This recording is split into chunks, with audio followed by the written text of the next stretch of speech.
Good evening, everyone. Welcome. So my name is Katie Parry, and I'm the Director of Research in the School of Media and Communication.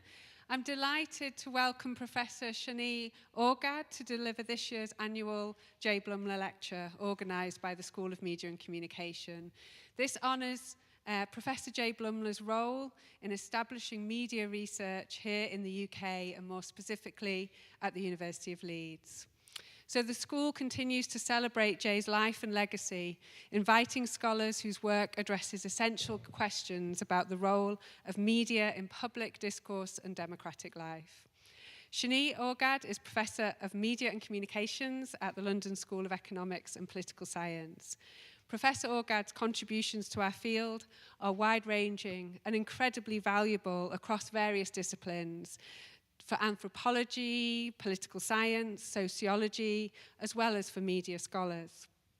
For example, her recent research has examined public discourses about gender equality in the workplace, audience responses to humanitarian communications, and very recently, the democratic value of radio phone-in shows at a time of a crisis in listening, where publics feel excluded from political decision-making, a subject I know Jay would have loved to have discussed further.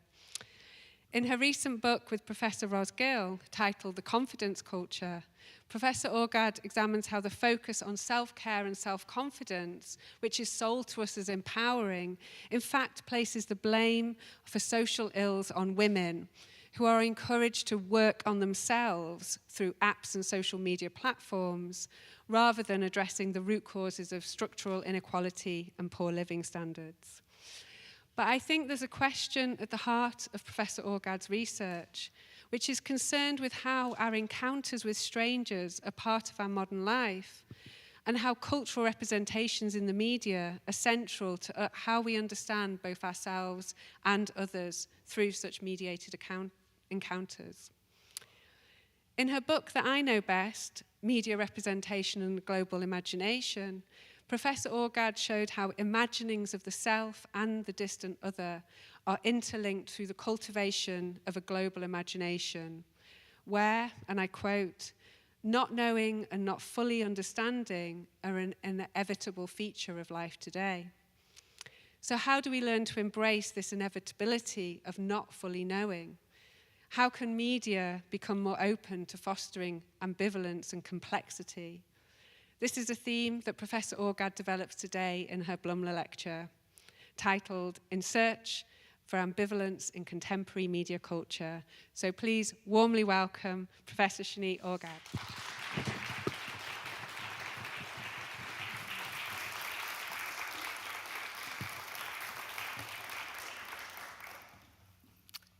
Thank you very much, Katie, for the really generous introduction, and thank you for the School of Media and Communication for the invitation. And I also want to thank Sarah Hall, don't know if she's here, she's outside, for really helping me and organizing my trip and stay so efficiently. It's a great honor to deliver this J. Blumler's annual lecture, and this year marks 30 years since the publication of Blumler and Gorevich's influential book, The Crisis of Public Communication, that really, its fundamental concern and many of its themes resonate and connect to what I'm going to talk today about, which is ambivalence.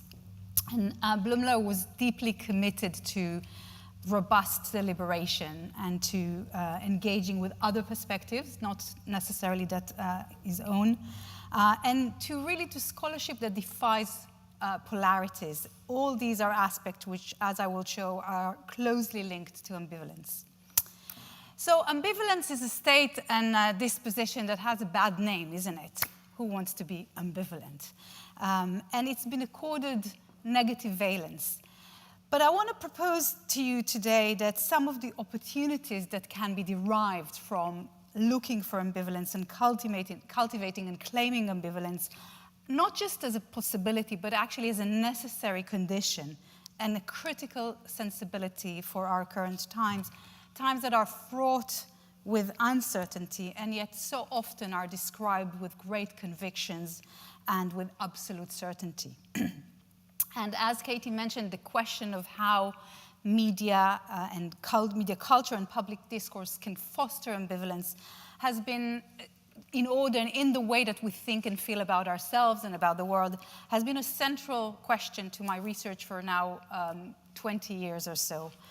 And I've been inspired by many thinkers, some of whom I'll draw on today. They include Georg Simmel, Hayden White, Claire Hemmings, Lauren Berlant, Cornelius Castoriadis, Les Back, Sarah Benet Weiser, and especially Zygmunt Bauman, who actually, his keynote here in 2008, Jay chaired.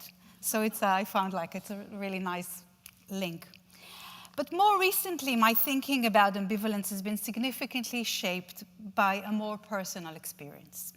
And it's with this that I want to start today. It's set against the horrific war that is waging in the Middle East since 7th of October 2023. At least 52,653 Palestinians have been killed and 118,997 been injured in Gaza since the war began. And these are just the official available recent numbers. Tragically, there are probably more since they've been updated, with nearly a third of the dead under the age of 18. 1,834 Israelis were killed since the start of the war, and an estimate of 12,000 were injured, with 251 people kidnapped on October 7, of whom 58, live and dead, are still held hostage in Gaza. On 7th of October, my beloved uncle, Shani Orgad, was murdered by Hamas terrorists in his home in Kibbutz Kfar Aza. We were texting in the last hours before his death. Eliyahu's politics was deeply ambivalent. He firmly believed in Israel's right to exist, yet his relationship with Zionism was an extremely troubled one. He continuously questioned the way Zionism has materialized. He steadfastly objected to Israel's occupation and was unafraid to challenge some of Israel's national sacred cows. Eliyahu volunteered for the Road to Recovery NGO, where he regularly met and drove Palestinian patients from checkpoints in Gaza to life-saving treatments in Israeli hospitals. Throughout his life, my uncle engaged in deep learning of religion and Jewish thought. He interacted closely with very religious people, and yet he was never convinced about the existence of God. He always insisted that the state is a secular institution and was vehemently opposed to the rise of theocratic and fundamentalist forces in Israel and around the world. To use Jacques Derrida's term, my uncle was an undecidable. He could not, in fact, he did not belong within the binary oppositions of either or. His politics, and I quote here Bauman, questioned oppositions and the very principle of opposition. Undecidables, Zygmunt Bauman writes, brutally exposed the artifice, the fragility, the sham of the most vital separations. Undecidables positioned the comfort of the order with suspicion and chaos. And it's precisely this indeterminacy of undecidables that is their potency. This is a photo of the door of my uncle's kibbutz flat taken in January last year, as community emergency response teams were clearing and cleaning up the residences of those who were murdered and kidnapped in the south of Israel. The white sticker indicates that the flat has been cleared. The plywood was installed to seal the flat that was burned down by Hamas. But the door, punctured by bullet holes, is still there.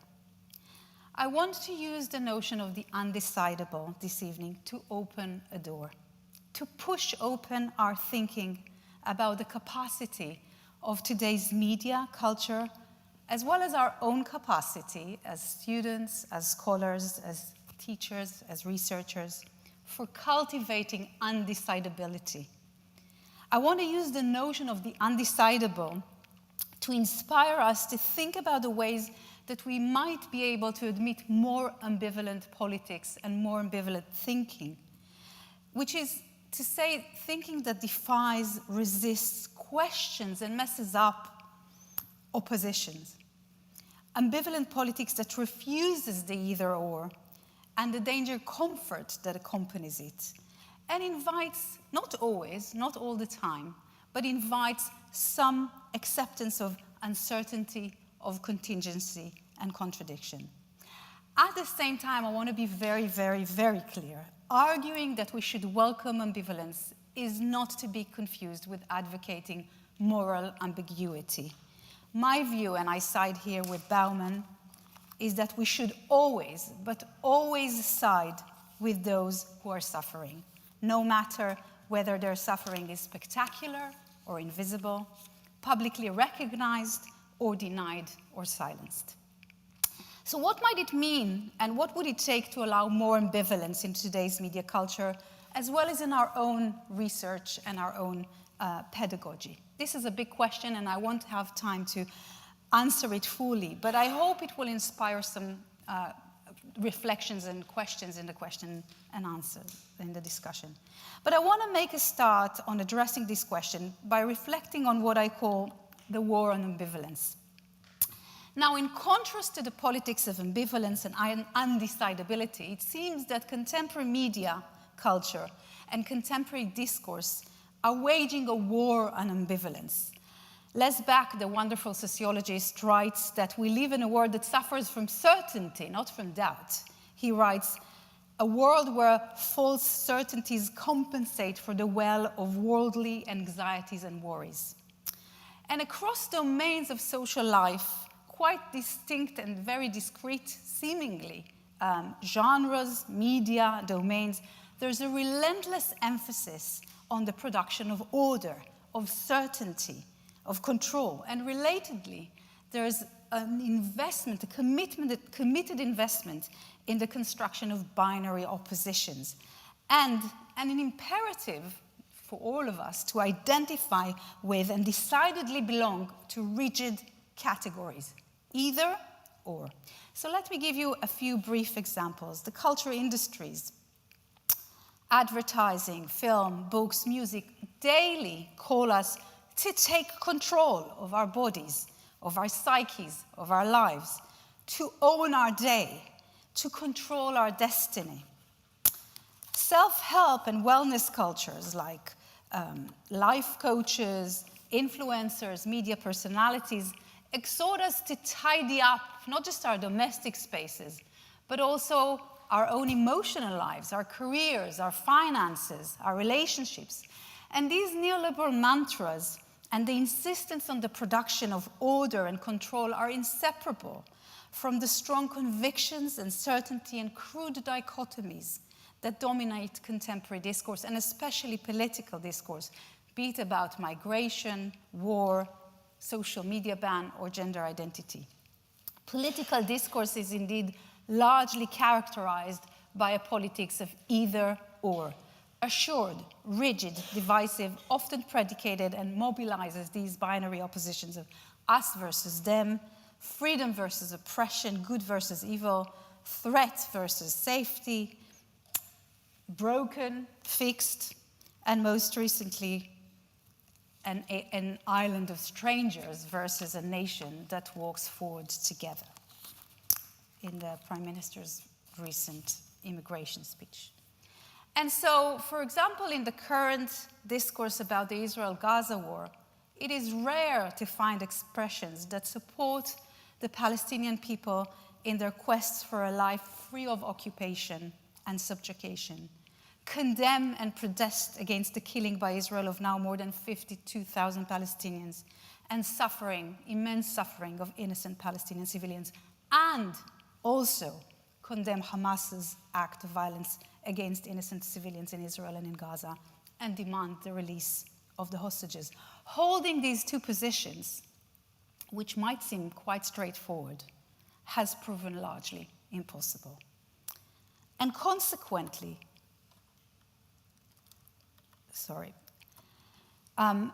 it's very much about you're either with us, yeah, or you're with us, without us. I've just slide. Okay, sorry, I'm missing here. Sorry. And so the language of binary opposition, Bauman tells us, is ultimately cannot but articulate humiliation of the other, of the different, of the not up to the standard. So what is being lost by this kind of war of ambivalence, by the politics of certainty, the language of either or? And what might we gain if we withdraw from our investment in the language of either or? And these are the questions I want to look at today, and I want to do it by doing three things. First of all, I want us to look at very briefly, I want to talk about the concept of ambivalence, and particularly how this concept can enable us as researchers of media and students of media and communications to think about the issues we study. Second, I want to exemplify it with two brief examples. And finally, I'll end with a brief tentative thoughts about ambivalence as a critical sensibility in our scholarly work, in our pedagogy, and crucially in the media. So let me start. Sorry. Okay, so this is the structure. Let me start with the concept of ambivalence. To me, the work of Polish sociologist Zygmunt Bauman, Modernity and Ambivalence, which is closely informed by his account of modernity and the Holocaust, has been extremely generative. Bauman argues that really the project of modernity has been invested in producing order through the application of modern management techniques, like technology included, modern strategies like taxonomy, classification, inventory, cataloging, statistics. The modern lust of uniformity and certainty, Bauman writes, has been inseparable from and enabled the unprecedented cruelty which marked 20th century genocides. So in other words, modernity's great campaign, Bauman argues, has been the war on ambivalence. Bauman defined ambivalence as the possibility of assigning an object or an event to more than one category, a failure of the naming, the segregating function that language is meant to perform. And I find Bauman's kind of definition really helpful for us as media and communication, particularly scholars, because crucially he identifies ambivalence as a communication disorder. But it's a normal communication disorder, and let me explain. Language is meant to perform the work of naming, to give things structure.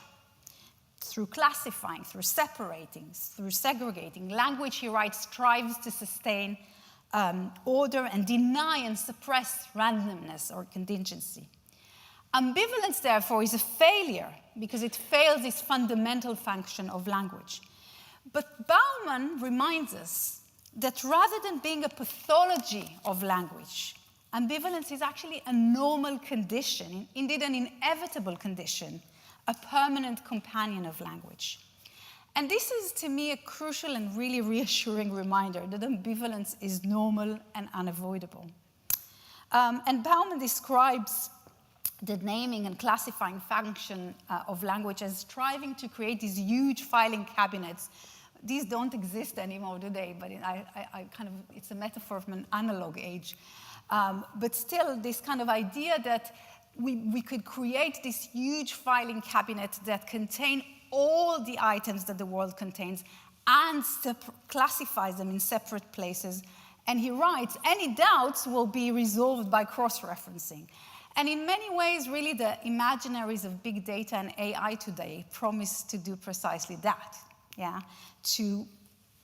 They tell us either it's here or it'll be here soon, this perfect filing cabinet.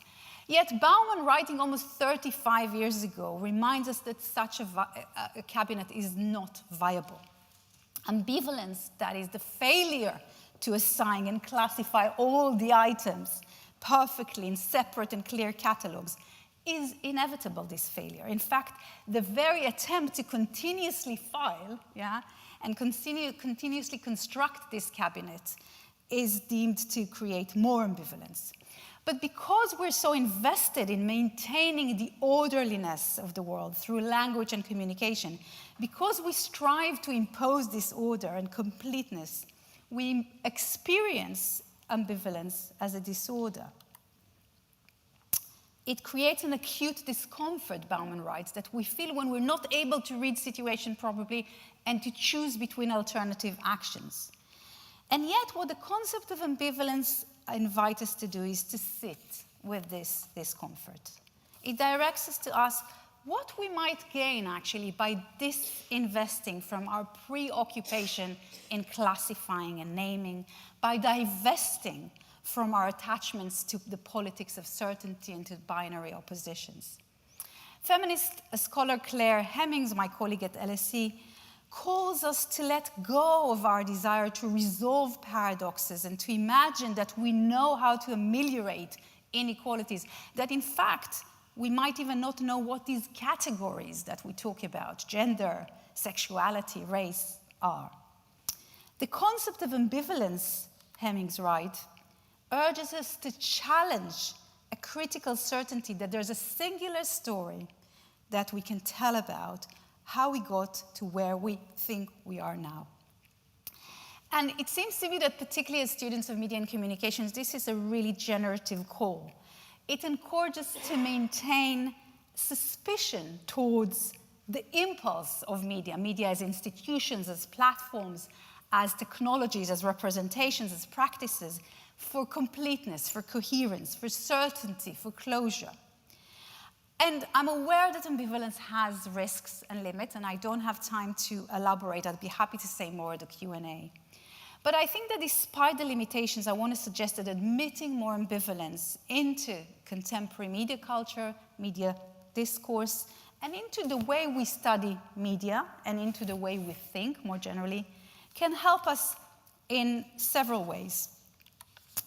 So in this search for ambivalence, I think it can help sensitize our awareness of moments and sites and interactions where this impulse to sustain order and deny randomness fails, breaks down. And it encourages to explore how this failure is being actually felt, and I'm going to give an example of that. What does it mean to linger in ambivalence, if you wish? For us also as an investigative mode, what can we gain by it? And the ways in which ambivalence can actually help us sometimes diagnose even what are the contradictions of a certain debate. And finally, try to understand what is being gained and lost by and through ambivalence, i.e. by this failure to, or the inability to classify and to fit everything into neat categories, and how it can help strengthen our public discourse, as well as our academic discourse today, by resisting binary thinking and by grappling with moral complexity. So I want to demonstrate some of these possibilities that are opened up by ambivalence with two examples. The first will be of a study I conducted of LinkedIn and expressions of vulnerability on LinkedIn. And I'll use it to demonstrate how ambivalence does emerge from time to time in the mediated environment, and what can we learn from it, and also how we can adopt and employ ambivalence as researchers. And the second example is from a focus groups from the study that Katie mentioned that I did recently with my colleagues. And you'll see that these are very, very two different examples in terms of themes, but that's partly what ambivalence is about, is to bring things from different themes that don't seem to fit together. And I hope you can see the kind of thread that runs through them. So let me start with LinkedIn. It's the world's largest professional online network of 1.1 billion users. And it's, in many ways, one of the paradigmatic communicative sides of this culture that stresses and celebrates certainty, assuredness, confidence, order, and relatedly, as Rosalind Gill and I wrote, of positivity and confidence. Since its early days, LinkedIn as a platform has positioned itself as a forum for professional self-promotion, explicitly instructing its users to only publish your strength, polished, wonderful, smiley profiles. It's very much all about resilience, about being in control, professional selves.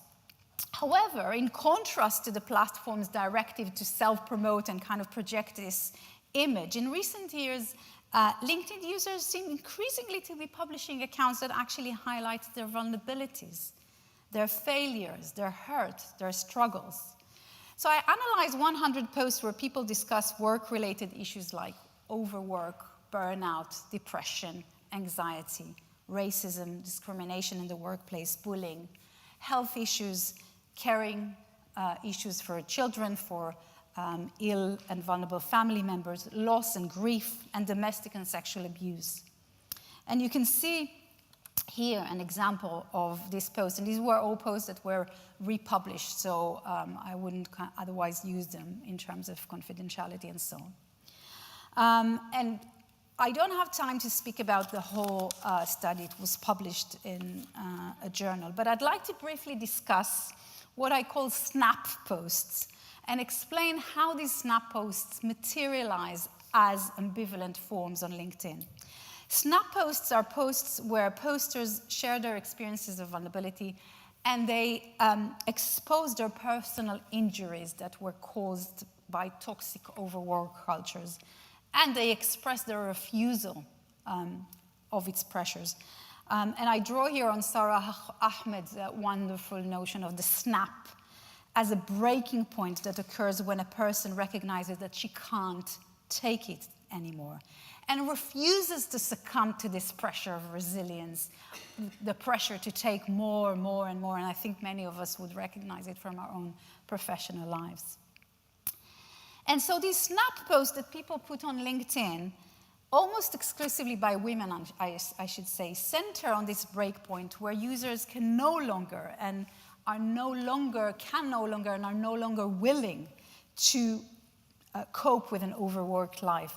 So an example was among the many posts I looked at of an entrepreneur that describes in great detail, it's a really long post, the slow experience of succumbing to the demand for resilience and control, how she'd ignored constant physical pain, how this was compounded by then she being told that she was inventing and making things up, so she wasn't believed, in a highly demanding environment. And she carried on working, including most extremely conducting work meetings from her hospital bed. Ultimately, she'd been diagnosed with a medical condition that forced her to stop working altogether. So in contrast to the assured language and punctuation and hyperbolic phrases, I'm thrilled to announce that, yeah? All these kind of, I'm truly honored and humbled to let you know. In contrast to this type of language, many of the snap posts are declarations of becoming jobless, of being sacked, of having had a job application rejected, where the poster confesses they have no idea what the immediate future holds for them. Indeed, ambivalence is often produced in and through stories that do not have a clear point or any closure. Ambivalence also requires longer forms. These posts tend to be quite long, full of question marks, ellipses, and they indicate often unsureness, incomplete thoughts, and they're suffused with uncertainty and undecidability, which underscore in this context both the pernicious demands and the pressures of a work culture of hyperproductivity and the precarity of labor markets. And visually, as you can see in one of the examples here, these posts are, some of them are accompanied by images that expose posters' vulnerability. So often these are selfies that people take of themselves, many in hospital settings, in hospital gowns, with hospital equipment and oxygen masks. And some of these images are of abused bodies and bodies with deformities. And I should say, as you might know, for those of you who are on LinkedIn, posting this type of images is a really significant, if not radical, diversion from the platform's visual regime. the normative regime, which is characterized by portrayals of healthy, resilient, always in control bodies.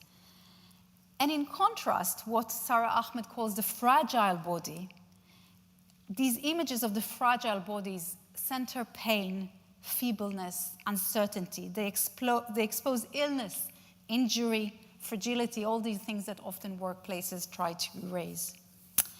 And so these discursive and visual expressions of vulnerability on LinkedIn, to use Bauman words again, expose the tidiness of the LinkedIn grid.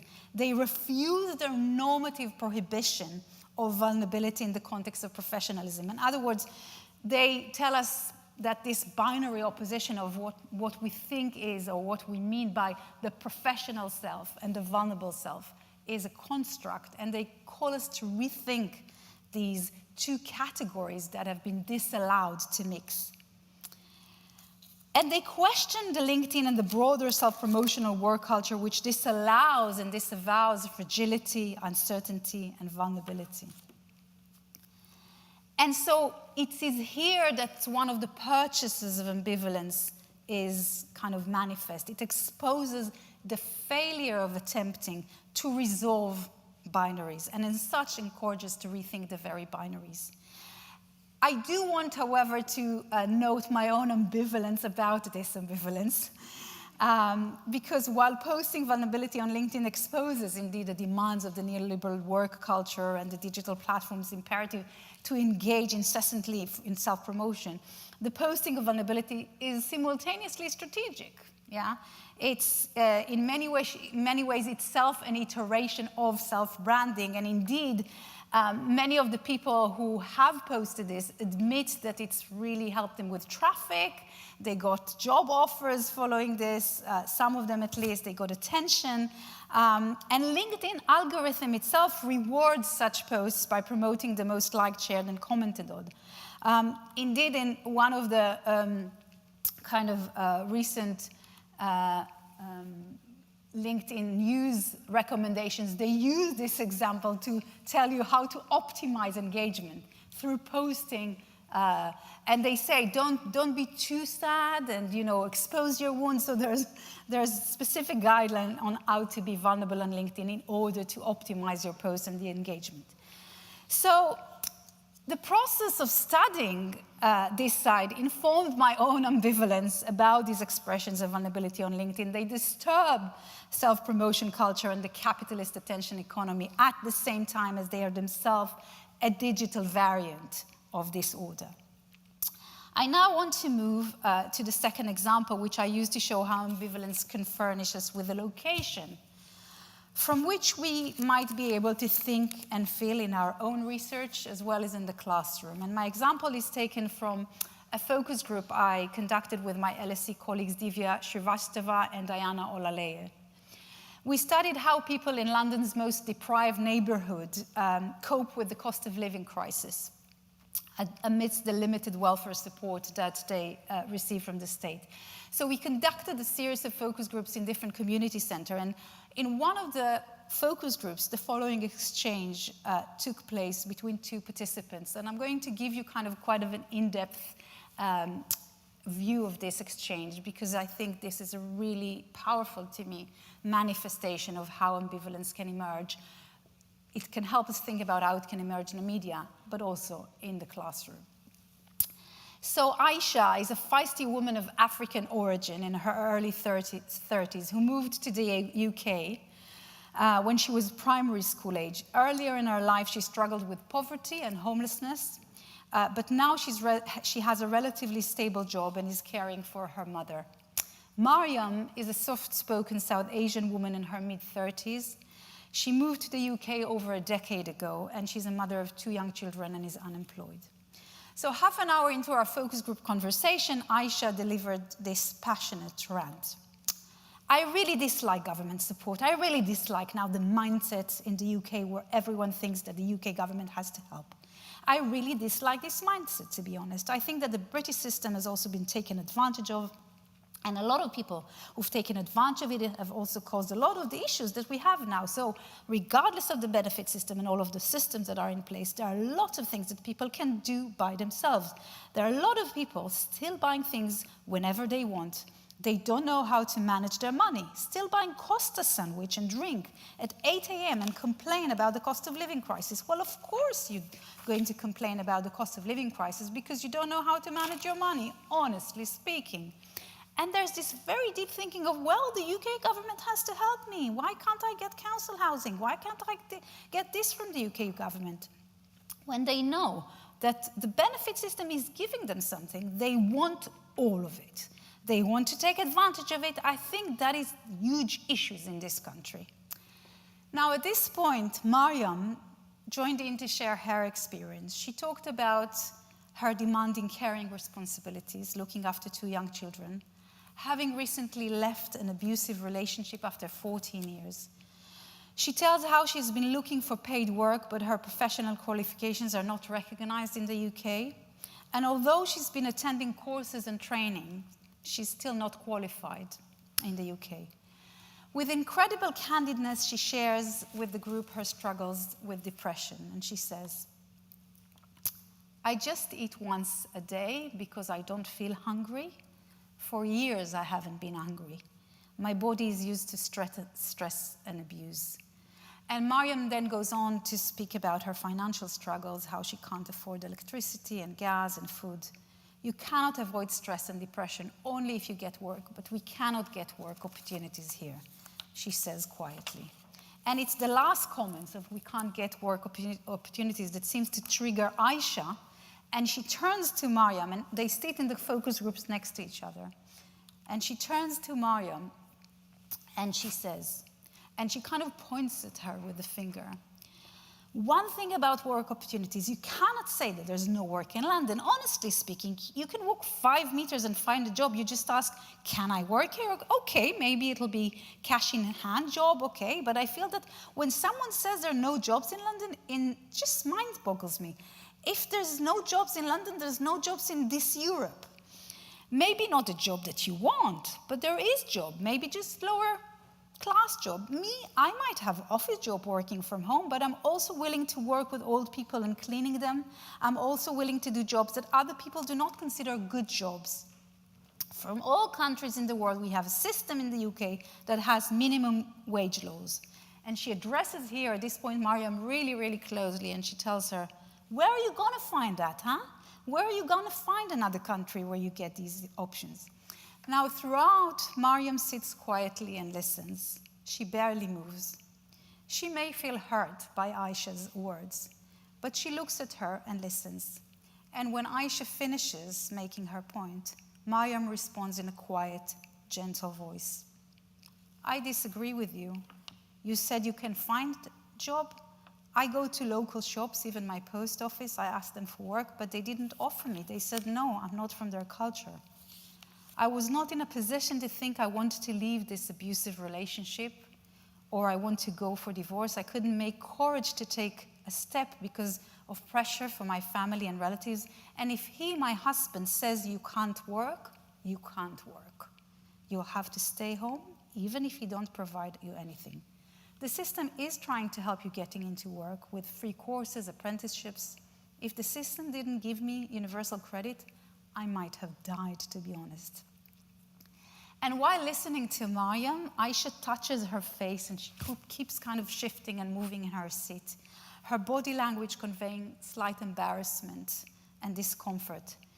She seems to contemplate what Mariam has just said, and she nods, and Mariam then adds, I must have died. She repeats, it might have been hunger, might have been depression. And there's a short silence after Mariam completes her confession. It's here, in this very moment, that ambivalence is engendered. After nearly an hour of discussion, Aisha, who's been impervious to seeing Mariam as anything other than the benefit scrounger, she's baffled. Aisha is unable to read the situation properly by placing Mariam in the neat category of the lazy, workless migrant who abuses the welfare system and makes no effort to get out of poverty. She recognizes that there's no file in her filing cabinet where Mariam can be clearly contained and classified.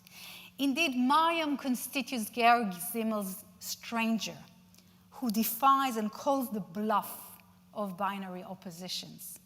Mariam explodes the tidy binary oppositions between skivers and strivers, and positions the comfort, and the order that these binary oppositions give with suspicion. And it's then when Aisha suddenly exclaims, "That's what it's for. That's literally what it's for, the universal credit. This is what it's for. When people need it, that is there and accessible. It's not for people taking advantage of it. What Mariam has said it's for, this is the reason why I enjoy paying tax. This is what we're paying tax for. That when someone cannot help themselves at the time, the system provides for them during this time. And I totally agree with the system providing them in this time." Now, I don't think Aisha's views about people's obligation to pull themselves by the bootstraps and her disdain to the benefit system dramatically changed. But what seems important here is not whether Aisha changed her mind, but rather how her inability to fit Mariam into a neat category and the slight discomfort that this failure produces forced her to revisit, even if temporarily, even if just or ever so slightly, to revisit her binary thinking.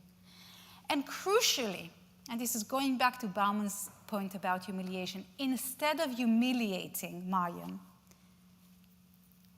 she recognizes her, which is not to say she agrees with her or reaches a consensus. She recognizes her. Ambivalence allows Aisha to hear what she may have previously have heard and dismissed as whining, as complaining. This is what is being gained by ambivalence. And I've been thinking a lot about this moment, especially in relation to the contemporary discourse, both in the media and in academia. And I should say that as a facilitator of these focus groups, I felt very, very apprehensive about letting Aisha's rant go on and on and on, especially as it seemed to be directly and quite feistily directed at Mariam. But I think this moment reveals how vital it is to create spaces that allow for the surfacing of more ambivalent positioning rather than divisive and aggressive exchange, which is geared toward humiliation. So, what can we learn from this exchange about the conditions for cultivating more ambivalence in today's public discourse and in university? I think firstly, one feature, at least in our focus group, was that we explicitly encouraged voices that were uncertain. So it's not just about let's have diverse perspectives, which we often do also in our teaching.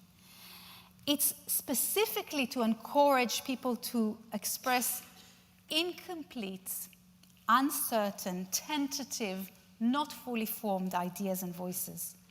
And also, as I showed in the LinkedIn example, ambivalence is often produced in and through stories that are full of doubt and don't have clear endpoint or closure. Now, I know it's really difficult to get an article published with this structure.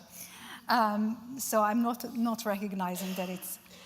Now, another key feature is time. Taking time, allowing slowness. The temporality of ambivalence is often slow, ongoing, and not always linear. And again, this seems really incongruent with the demands of the culture of speed that we all live in, this kind of sense that we're always pressed for time, and for the fast pace of media culture. But here again, I want to push our thinking open about how ambivalence might be nurtured by allowing this quality of slowness in the media, not in all media, but in some media sites, in the classroom and in our research. And finally, ambivalence also requires longer forms. Here, it took an hour and a half. In LinkedIn, as I mentioned, lots of posts were long. I also, in another earlier study I did of migrants' blogs, the length was a really important feature. And again, a lot of it articulated through question marks, ellipses, to indicate incomplete thoughts, unsureness, and lack of closure. Can the news media allow more of this in their reporting? I don't know. Can we allow slightly less conviction and more question marks in our own discourse, in our own teaching, in our own research? I want to believe we can. So through these examples of LinkedIn and the focus groups, I try to show that ambivalence might, first of all, that it does emerge in today's media culture. Not always, not a lot, not enough in my mind. And what we might benefit from looking for ambivalence, proactively looking for it. And I suggest that ambivalence can become a critical sensibility, a location, if you wish, from which we can think, we can study, we can teach, we can feel. It's a location that admits and accepts unpredictability, unresolvedness, and contradictions, and it encourages us to hold seemingly oppositional emotions, positions, and views simultaneously. It's a hard job sometimes, but that's what it demands us to do. Now, I started my talk on a personal note, and I'd like to end it on a similar note. Last year, I went to visit my elderly mother, who lived in the north of Israel and passed away just a few months ago. I took her for chemotherapy at her local hospital, Galilee Medical Center, which is located 8 kilometers from the border with Lebanon. And as we were entering the oncology department, the background explosions of Hezbollah's rocket and IDF strike, reminding us that there was a war ongoing also on that border. We were greeted with great kindness by the department's Palestinian chief nurse and the Jewish Orthodox receptionist. We were also greeted by an extract from this poem, which is displayed in a little cabinet in a waiting room at the entrance to the oncology department. The extract is from a poem by a Palestinian poet and author, Mahmoud Darwish, who's considered by many to be Palestine's national poet. Displayed in both Arabic and Hebrew, the extract reads, and it's my translation, "Me or him, that's how the war starts, but it ends in an awkward meeting, me and him." Now, this extract carries a really poignant message about war, and as such, both Arabic and Hebrew are Arabic. It was written originally in the Arabic, are gendered languages. I think it's not accidental that it's written in the male form. But taken more broadly, it seems to me to speak precisely to the fundamental potential of ambivalence that I've talked about. The potential lies in the moment where members of categories that for decades, for centuries, have been constructed and established as categories that cannot and must not mix me or him meet. Ambivalence militates against the or and instead introduces the and, me and him. Now, it's really important the and of ambivalence doesn't imply symmetry. It's not about equality. It's not about balance. The things ambivalence bring together are not equal and nor are they interchangeable. In fact, it's precisely because there are complicated and unequal power relations between the two that the meeting is awkward. So ambivalence, as I've discussed, produces discomfort, an awkward meeting, as Darwish puts it so eloquently. The encounter between Aisha and Mariam in the folks group is an example of an awkward meeting. In today's media culture, the spaces that allow for awkward meetings are rapidly shrinking. There are not many left, I think. Social media algorithms, as we know, curate users' feeds by prioritizing content that aligns with our existing beliefs and our existing preferences. And so the chances that Aisha and Mariam will have met, let alone have this exchange on social media, are very, very slim.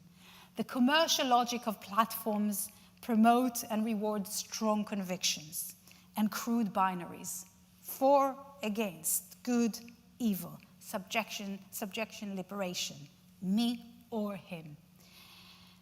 So today's media's culture and discourse largely oust ambivalence from the discourse and from imagination. And we need, quite urgently in my view, more robust communicative spaces that allow and encourage awkward meetings, that allow and encourage ambivalence, spaces that enable staying with feelings of awkwardness, of indecision, of undecidability, and allow a bit more tentativeness, uncertainty, and multiple attachments. And if we, so to speak, can sit with ambivalence, we might be able indeed to encourage an acceptance and respect of other perspectives, of other ways of life, other ideals and other preferences. And finally, admitting ambivalence into our imagination, into our thinking and our feeling also invites humility. Accepting that rather than fully knowing and understanding the world, ourselves and others, not knowing, not fully understanding, are the inevitable feature of our lives, as well as of our research in these uncertain and contradictory and unsettled times. Thank you.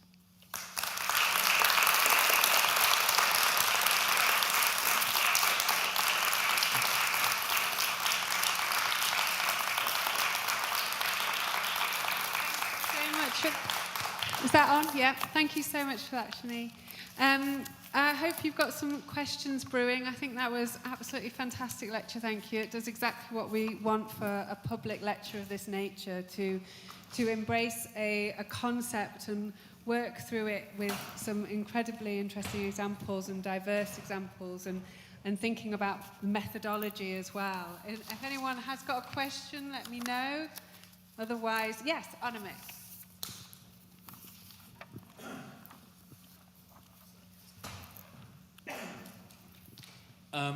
Thank you so much, Shani, for that beautiful talk, and your personal examples, must be really, I appreciate how difficult they must be to have brought in, so thank you for doing that.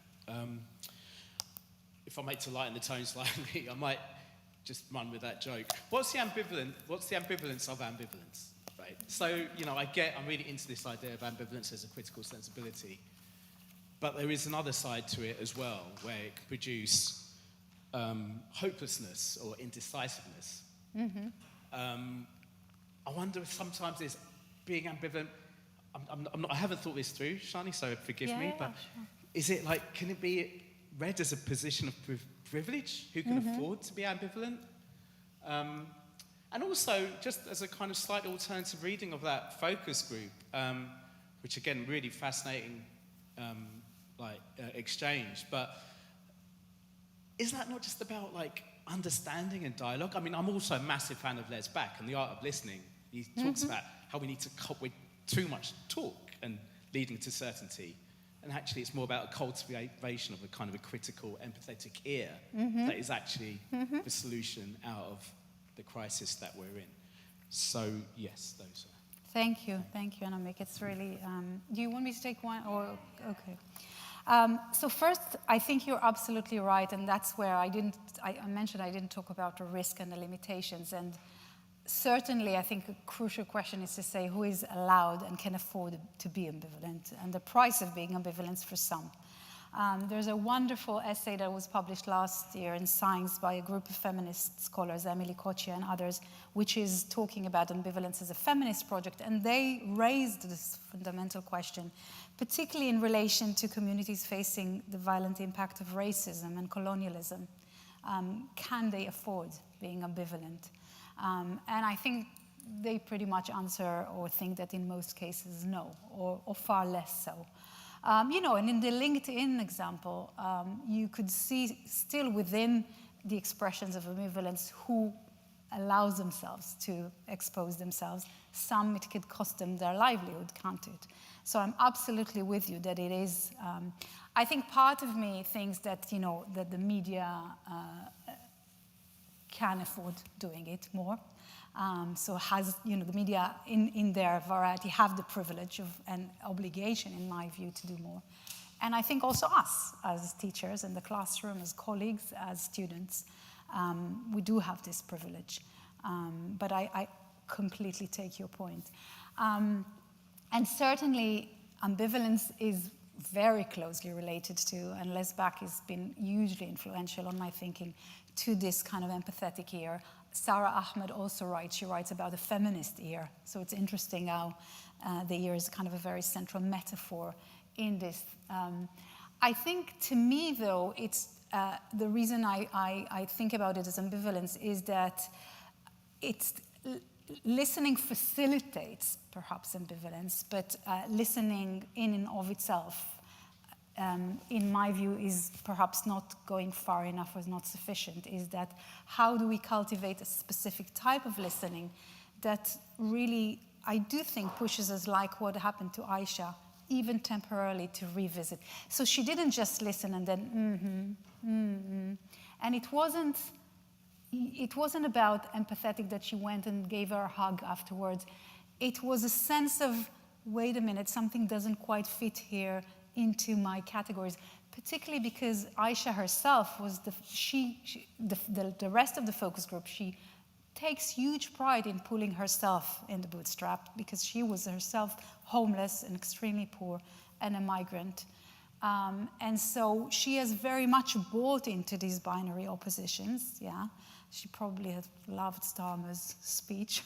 And so I think the listening, the genuine listening, has facilitated this moment of ambivalence, this collapse of binary oppositions, this failure, but as a generative failure. Thank you so much.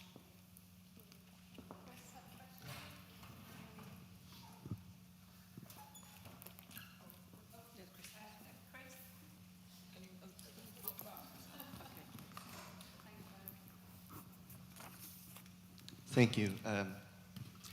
I recently tried to submit a guest editorial to a US newspaper, and I was looking at what the policies were for them. And I found in what's either the second or third largest newspaper, USA Today, the procedure now is to divide incoming guest editorials into left and right.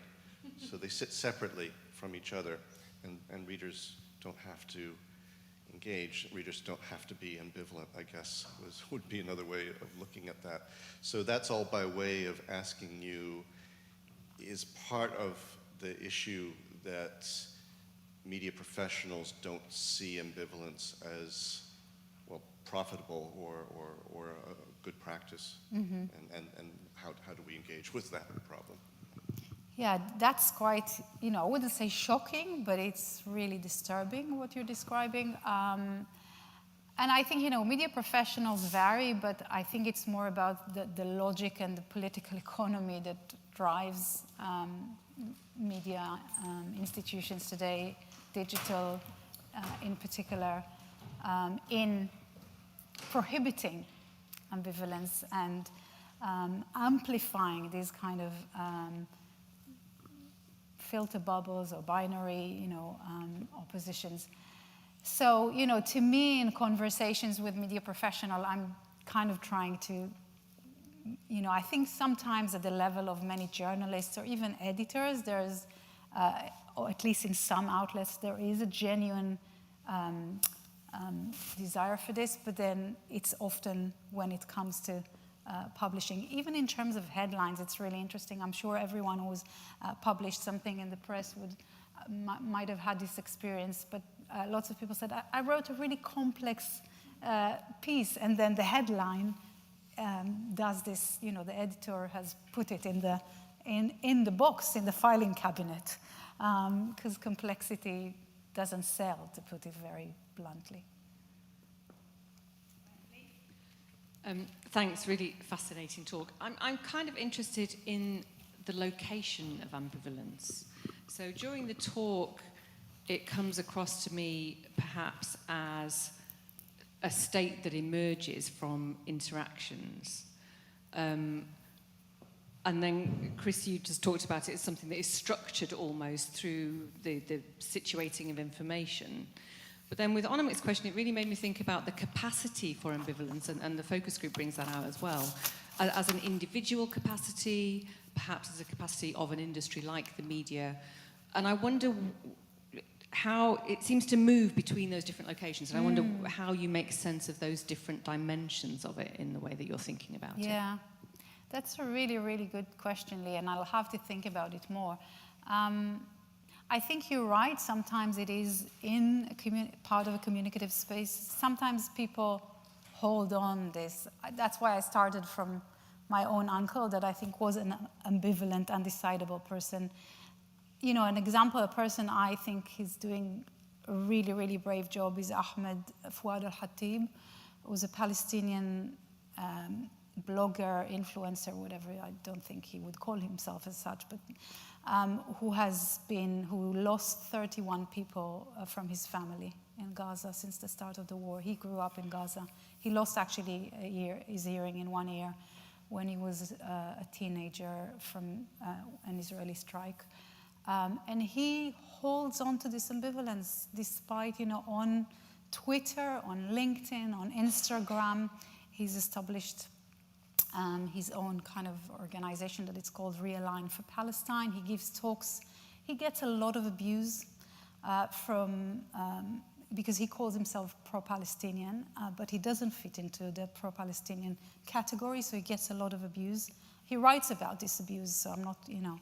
And I think for me, he's a person and a media example, a location where ambivalence is being articulated, and he is describing himself in these terms, so he's producing this ambivalence through his expressions. To me, the crucial question in relation to media is how can we argue and kind of fight really for the conditions that will enable this. And I think that there I'm having this imaginary dialogue with Jay Blumler in terms of, you know, the conditions for citizenship and the ways in which these can facilitate these moments, as you described, of emerging. So I didn't give a very good answer to your question because I need to think about more, but you're right that it's many locations, definitely, and it's how they can all kind of perhaps be encouraged, cultivated, allowed to start with more.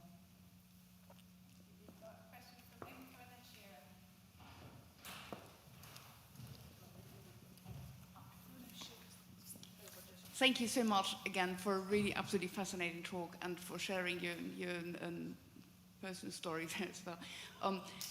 I wonder, just in the kind of logical construct, I had the impression that the ambivalence that you described from your uncle is a different one from the one between Aisha and Miriam.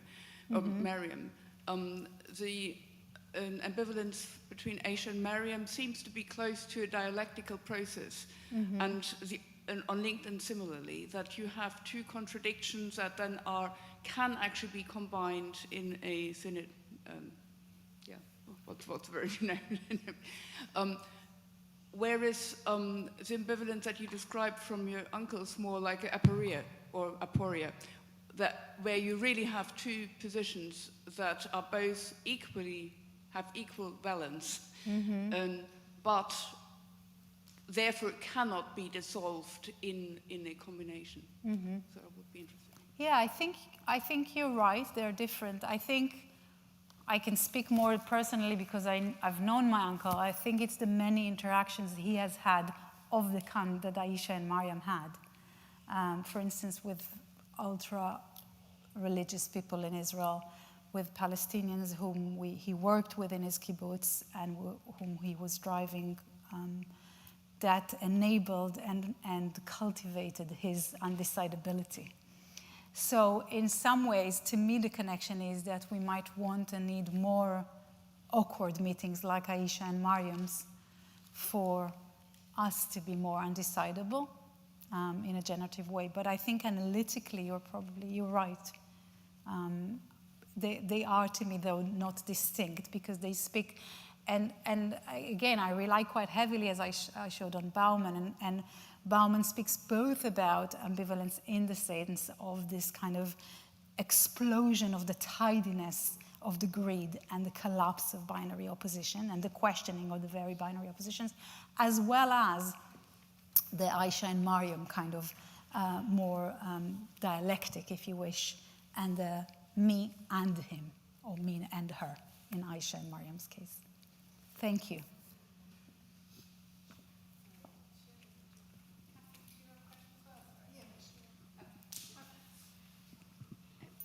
I guess my question is following the line of questioning that was here from a bit of a different direction. When I look at the interaction between Miriam and Aisha, what I see coming from psychology, maybe that's the reason, is someone who is in a cognitive dissonance state, going through the suffering caused by cognitive dissonance, and then reshuffling the word to create a new balance, saying that I'm right, and this is the example why I'm right. And I guess that if I'm taking it to the greater level, what I'm asking is it truly ambivalence, or maybe just reshuffling of the boxes you mentioned? Because if we know that we can't really, as human beings, we hate ambivalence. It's you know, it's exhausting. It's hurt to hold two things without reaching some kind of synthesis. Maybe what we're seeing is just creating new boundaries that allow us to both be pro-Palestinian, but a different kind of pro-Palestinian, rather than really staying in the state of ambivalence.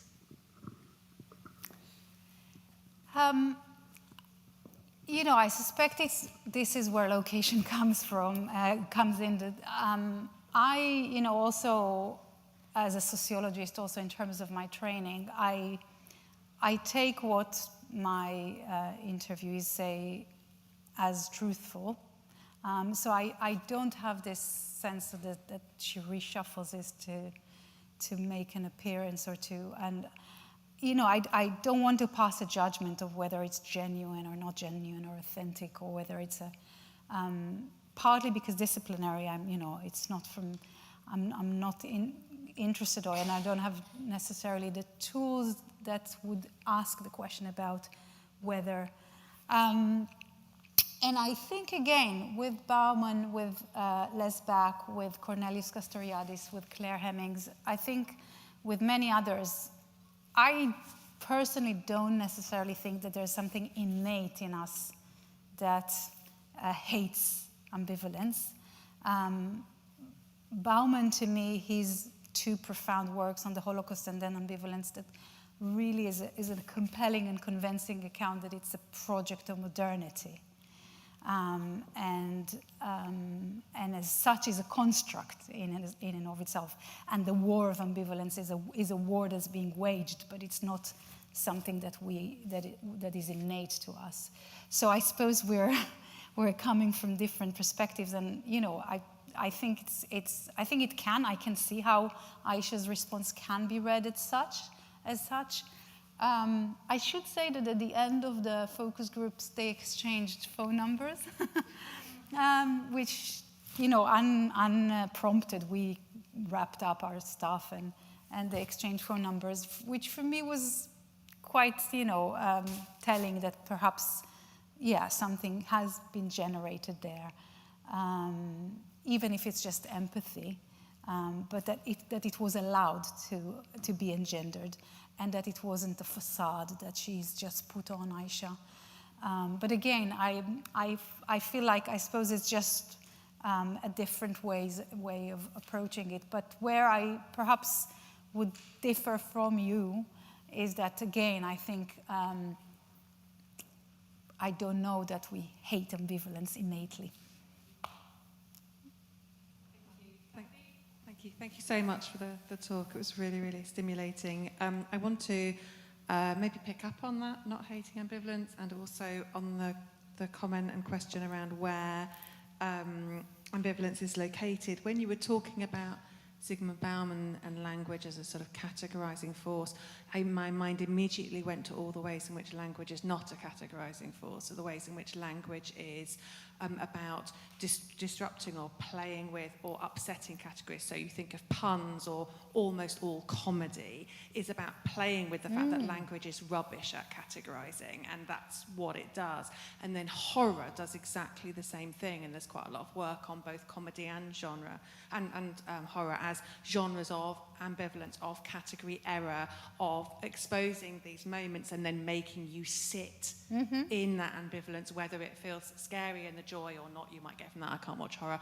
Or whether it's funny and hopefully the joy that you get from that. So I wondered whether you're in your work, as you take this forward, you're thinking about taking this beyond just those kinds of spaces of deliberation or individual representation, particularly because there's also a fair amount of research that shows that a lot of people's understandings of the world doesn't come from the news.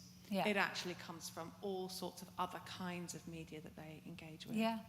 No, I think that's fantastic. That's and you're absolutely right. It's about genres whose very essence is disrupting the classification and the comfort that comes with them. And these genres make us feel uncomfortable, so they do create this discomfort. And it's a really good suggestion, which would be really, really interesting to look at. I do think, and again, my expertise doesn't lie in comedies, but I have read recently more some commentaries that suggest that not all comedy, but some of comedy, and I have also just a very, very good friend who's a stand-up comedian, so I think he feeds also my thinking about this, that it has sadly almost been pushed in terms of the demand, both audience demand, but also producers and venues and festivals to fit in, to stop doing this, so to disturb, but disturb only that other. So in a way, I think there's also a threat to these genres if they are demanded to succumb to this logic that is exterminating ambivalence. But thank you for this comment. This is wonderful. I would like to ask, what do you think about the West's ambivalence towards the Rwanda genocide when it was at its height? Do you think that was the right response, or do you think that should have invoked like a greater response? Oh, thank you. So do you mean at the political level? Yeah, like politically, like in the media, like how people were talking about it, what the West should have done. Like, do you think there should have been a stronger response, or do you think they should have had a more ambivalent approach? So again, it's just my personal response. I think my personal response is that this is where perhaps ambivalence and moral ambiguity have been, and I made a note at the beginning that I think arguing and advocating for ambivalence should not be confused with advocating for moral ambiguity, where there is suffering and death. And so this is the best answer I can give with I think, conceptually, to think about whether ambivalence there actually was very interchangeable with moral failure or moral ambiguity. This is the best I can kind of answer. I'm sure, people probably whose expertise also and research lies there can give you a more complex, but from an ambivalence perspective, I think it was an example of a moment that also there's been a lot of writing afterwards about the media's perhaps complicit role in falling into the ambivalence and not other than some specific very brave and courageous journalists. Thank you for this comment.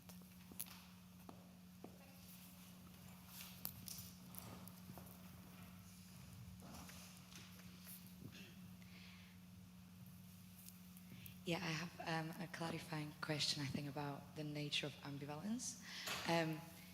So is ambivalence the end goal to arrive at, or is it, is it like a static disposition? Yeah, or is it more of like sensitizing or dialectic tool to use to think with, but essentially to arrive elsewhere? Right. So is it static, or is it kind of personal methodology to think things through. And then, you mentioned that ambivalence is not moral ambiguity. And I think, where does one stop and the other one start? Thank you. This is really two great questions. I think you're right. I think for me, ambivalence, and I've proposed it as a diagnostic tool, it can be as a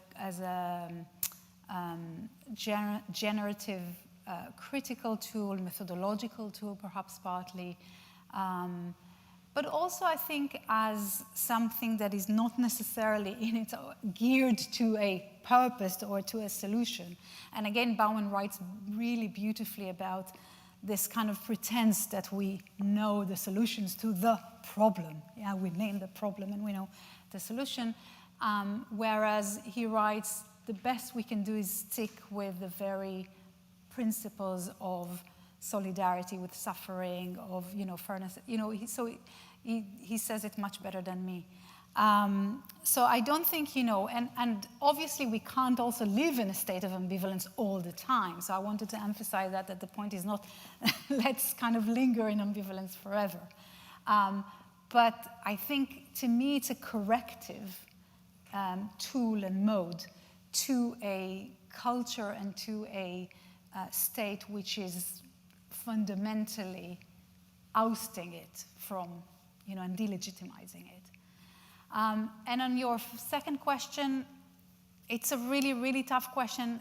Again, the best I can say is that it's to come back to the very principle of siding with suffering, whoever suffers, as basic as that.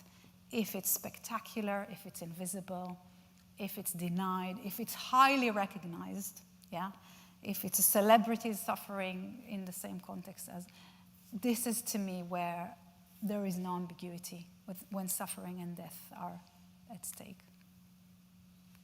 I hope that's a satisfactory an answer I can give. Is there any burning last question? Oh, Lorna? And then, yeah, we have the...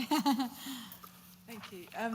I'm wondering if it might be useful to sort of delineate the boundaries of ambiguity, partly of where it's possible and partly of where it's desirable.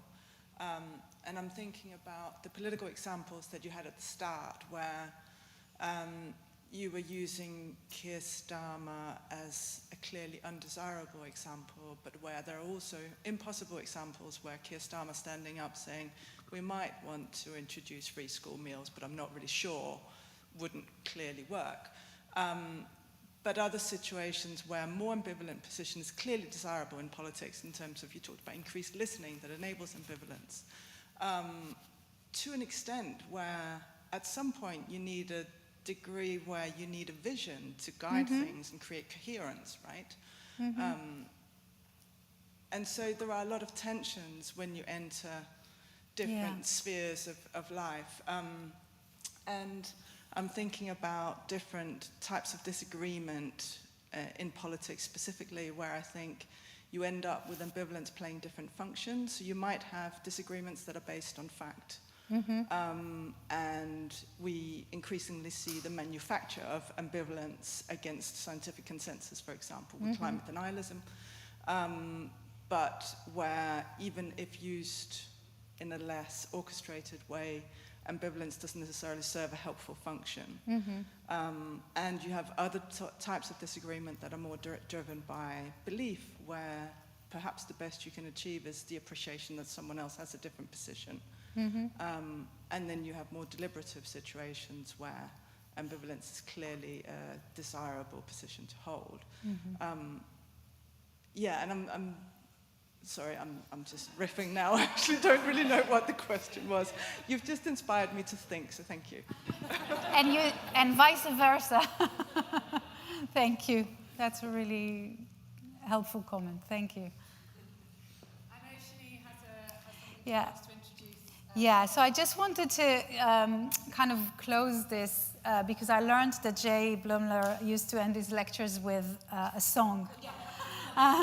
Wait. And I had actually the pleasure myself of hearing him sing in my colleagues, in a summer party of my colleagues some 20 years ago. And it's not, this is a testament not to my memory, which is horrible, but to how really exuberant his rendition was at that party. So singing is not my forte, but in Jay's spirit, and to conclude what I talk about, I want to end with a poem by Mahmoud Darwish, who's the same poet I introduced at the end of my talk. It's called, and it's very much in the spirit of everything we spoke about, and it's called Think of Others, and it's sung by the wonderful, wonderful Palestinian singer Mira Awad.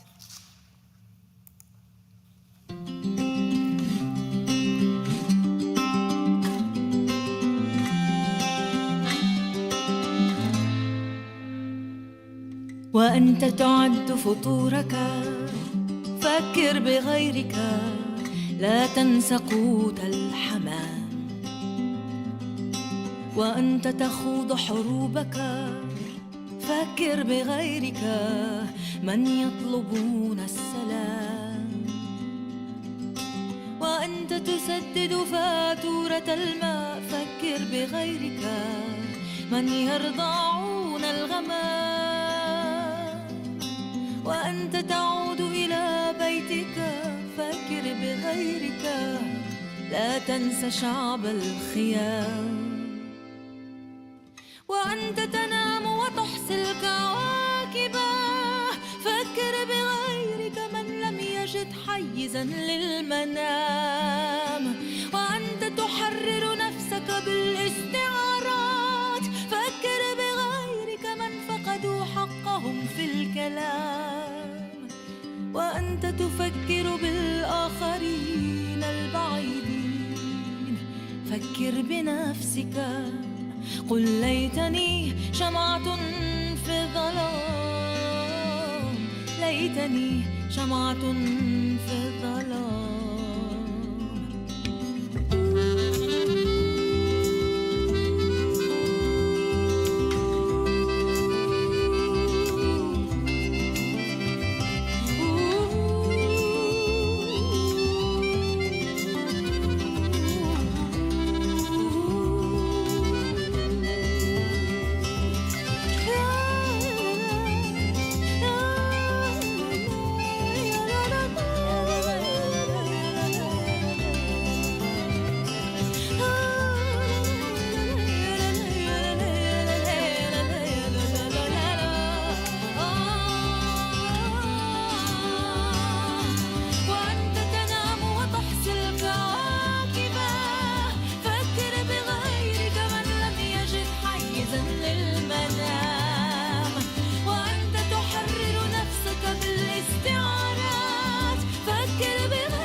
حقهم في الكلام وأنت تفكر بالآخرين البعيدين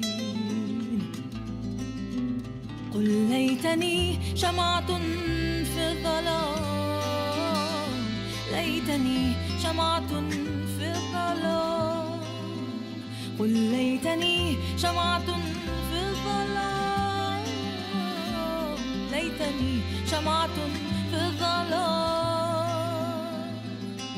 ليتني ليتني ليتني شمعة في الظلام ليتني ليتني ليتني شمعة في الظلام. Thank you.